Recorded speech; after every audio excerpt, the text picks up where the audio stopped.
Magandang umaga po sa ating lahat mga kapatid. Magandang umaga po, Father. Araw ng Lunes, panibagong isang linggo muli ang ibibigay ng Diyos sa atin upang sikapin sa ating pang-araw-araw na buhay na siya ay kilalanin, mahalin at sundan.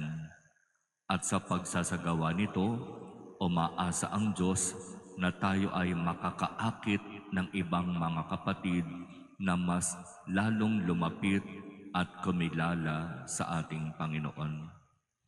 Di ba yan yung sinasabi ngayon sa ating Ebanghelyo?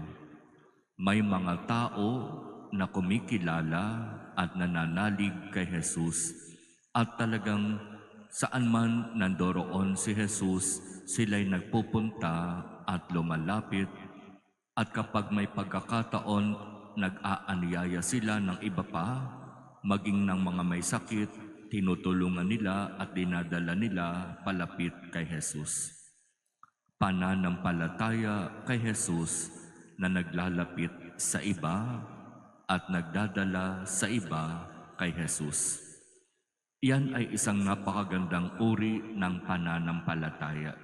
Hindi lamang yung ako ang nagsisikap na lumapit at kumilala sa ating Panginoon, kundi sa pamamagitan ng aking pagsasabuhay ng aking pananampalataya, ako ay nakakaakit din at nakapag-aanyaya din ng iba para magsabuhay din ng pananampalataya nila.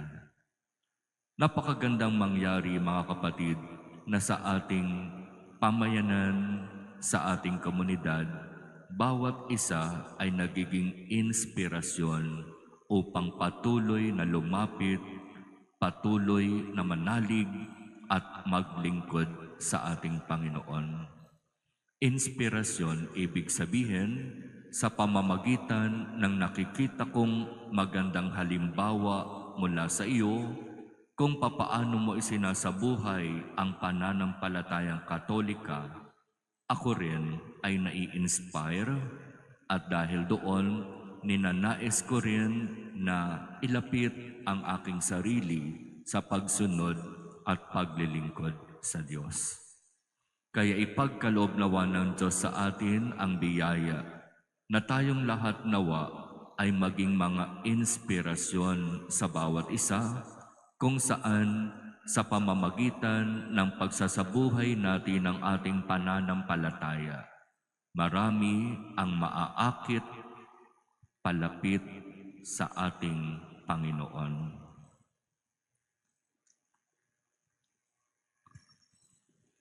Amen.